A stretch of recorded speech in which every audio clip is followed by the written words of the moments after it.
सभी बंधुओं को पुनः नमस्कार। अभी पहली कक्षा में आपको बताया गया था कि 9 ग्रहों का ज्योतिष में पूर्ण महत्व होता है।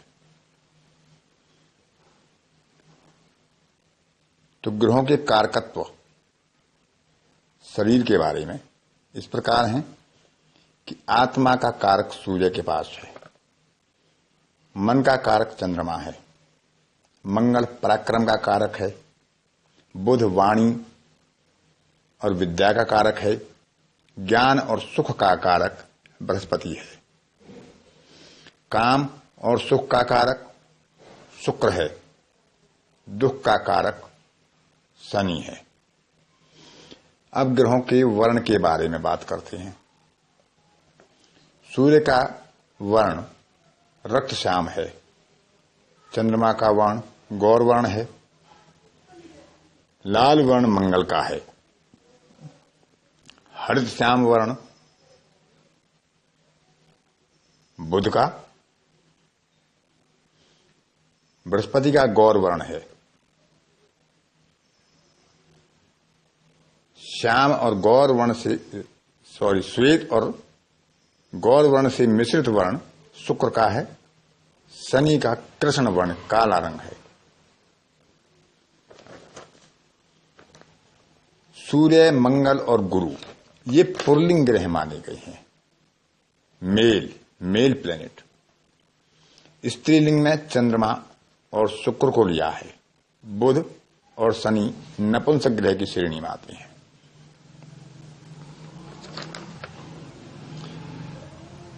जो भी बातें आपको बताई जा रही हैं, लिखकर दी जा रही हैं या बोलकर बताई जा रही हैं, उन मुख्य बातों को आप अपनी एक डायरी बनाकर या कॉपी बनाकर नोट करते रहेंगे तो आपको सुविधा रहेगी। 5 तत्व होते हैं अग्नि, भूमि, आकाश, जल और वायु। सूर्य और मंगल अग्नि तत्व के ग्रह हैं। बुध भूमि तत्व का ग्रह है, गुरु आकाश तत्व का ग्रह है, शुक्र और चंद्रमा जल तत्व के ग्रह हैं, शनि वायु तत्व का ग्रह है और राहु पर शनि का प्रभाव ज्यादा होता है, केतु पर मंगल का प्रभाव है। कहते भी हैं शनिवत राहु कुजवत केतु, कुज मंगल को कहते हैं। ज्योतिष में ग्रहों को जातियों में भी बांटा गया है, जो हमारे 4 वर्ण हैं। ब्राह्मण वर्ण में बृहस्पति और शुक्र, बृहस्पति उत्तम कोटि के ब्राह्मण में, मध्यम कोटि के ब्राह्मण में शुक्र। क्षत्रियों में सूर्य और मंगल, सूर्य उत्तम कोटि का क्षत्रिय, मंगल मध्यम कोटि का क्षत्रिय। वैश्य में चंद्रमा और बुध को लिया गया है। शनि राहु केतु शूद्र और प्रजा के रूप में ग्रहण किए गए हैं। शरीर में हमारी 7 धातुएं होती हैं। अस्थि यानी हड्डियां, इनका कारक सूर्य है। रक्त ब्लड यानी खून, इसका कारक चंद्रमा है। मज्जा, इसका कारक मंगल है। त्वचा स्किन, इसका कारक बुध है। चर्बी, इसका कारक बृहस्पति है।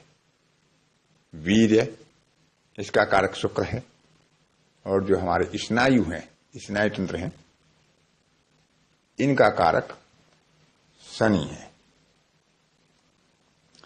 समय के अनुसार चंद्रमा, मंगल और शनि रात्रि के समय बलवान माने गए हैं। इन्हें रात्रि बलि ग्रह की संज्ञा दी गई है। दूसरी तरफ सूर्य, बृहस्पति और शुक्र ये दिवा बलि ग्रह माने गए हैं। दिन के समय में ये बलवान होते हैं। बुध दिन और रात दोनों में बलवान होता है। इसका अर्थ हम समझ सकते हैं कि रात्रि का किसी का जन्म है तो चंद्रमा, मंगल और शनि का बल बढ़ जाता है। किसी का जन्म दिन का है तो उसमें सूर्य, गुरु और शुक्र का बल बढ़ जाता है। स्वामित्व आपको बता दिया गया है कि किस ग्रह को किस राशि का स्वामित्व दिया गया है। सूर्य को स्वामित्व दिया गया है सिंह राशि का। अब स्वामित्व के अलावा हर ग्रह की उच्च और नीच राशियां होती हैं, जहां वह अपने आप को बहुत अधिक प्रसन्न या बहुत अधिक कमजोर पाता है। उच्च राशि में कोई ग्रह 100% बलवान होता है। नीच राशि में ग्रह अत्यंत कमजोर माना गया है। अपनी राशि में ग्रह मुदित अवस्था में यानी अच्छी अवस्था में रहता है। अपनी राशि में भी जब दो दो राशियां ग्रहों को मिलती हैं तो एक राशि पर उसका ज्यादा स्वामित्व होता है, एक पर कम प्रभाव होता है। जिस पर उसका ज्यादा प्रभाव होता है उसे मूल त्रिकोण कहते हैं। इस प्रकार एक ग्रह के पास चार तरह का राशियों का स्वामित्व होता है। एक उच्च राशि, मूल त्रिकोण, अपनी राशि और नीच राशि। अब जैसे हम सूर्य के लिए लेते हैं, सूर्य की उच्च राशि है मेष, मूल त्रिकोण और स्वराशि दोनों सिंह है। नीच राशि मेष के सामने वाली तुला राशि है। यानी कि ग्रह जिस राशि में उच्च होता है उससे 7वीं राशि में जाकर वह नीच हो जाता है। ठीक 180 डिग्री दूर जाने पर ग्रह नीच हो जाता है। सूर्य मेष के 10 डिग्री पर परम उच्च होता है और तुला के 10 डिग्री पर परम नीच होता है।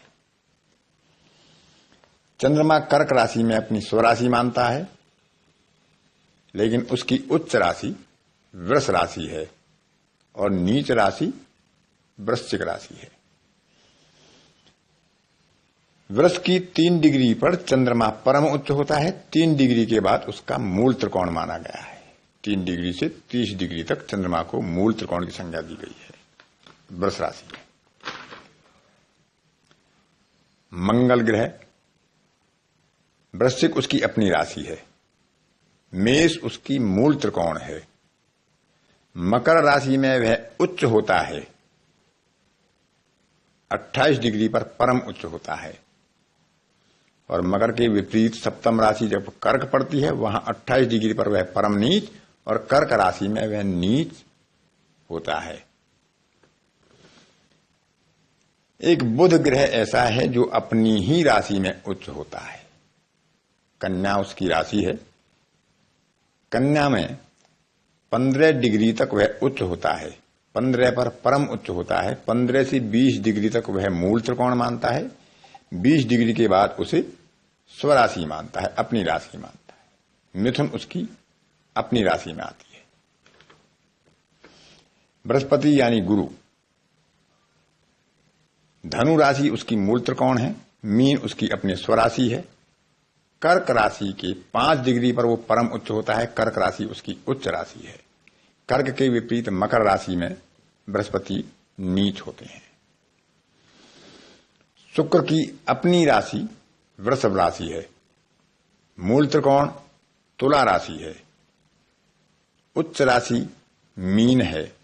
मीन के 27 अंश पर वह परम उच्च होता है और मीन के विपरीत कन्या में जाकर वह नीच होता है।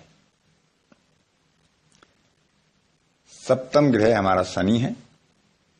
शनि की मकर और कुंभ 2 राशियां हैं।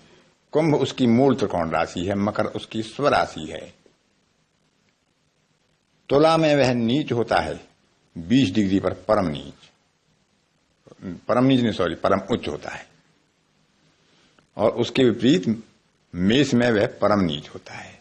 यानी जहां सूर्य उच्च होता है वहां शनि नीच होता है, जहां मंगल उच्च होता है वहां बृहस्पति नीच होता है, और जहां बुध उच्च होता है वहां शुक्र नीच होता है।